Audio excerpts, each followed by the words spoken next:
থাকে তাহলে ওখান থেকে যে সমস্ত ইমামরা ওই উপযুক্ত বেতন থেকে বঞ্চিত হচ্ছে হয়তো এটা আমরা একটু সহজভাবে আমরা একটু সহযোগিতা পাবো।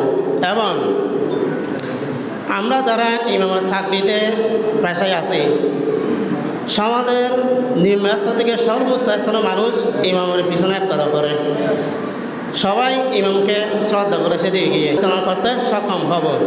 এবং আমরা এই মসজিদের পিছন চাকরির পিছনে পাশাপাশি যদি আমরা কোনো একটা এরকম একটা প্ল্যাটফর্ম বাংলাদেশ কল্যাণ সংগঠন করছে এবং আমাদের পাশে শাহানা সাহাবা জাতীয় খতিব ফাউন্ডেশন আছে, এটাও একটা প্ল্যাটফর্ম যেটা ইমাম খতিবের এই যত ধরনের সমস্যা আছে এগুলো সমাধান করার জন্য শাহানা সাহাবা এগিয়ে আসে।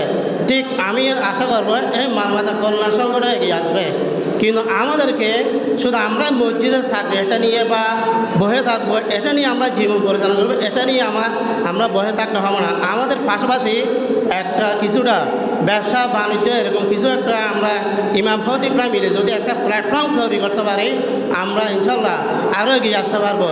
আমরা সমাজে অনেক মানুষ মনে করে এই মসজিদের চাকরি মানে কি নিম্নস্তরের কিছু দাওয়াত করবে, এই করবে সেই করবে, এগুলো নিয়ে ভয় থাকতে হবে না।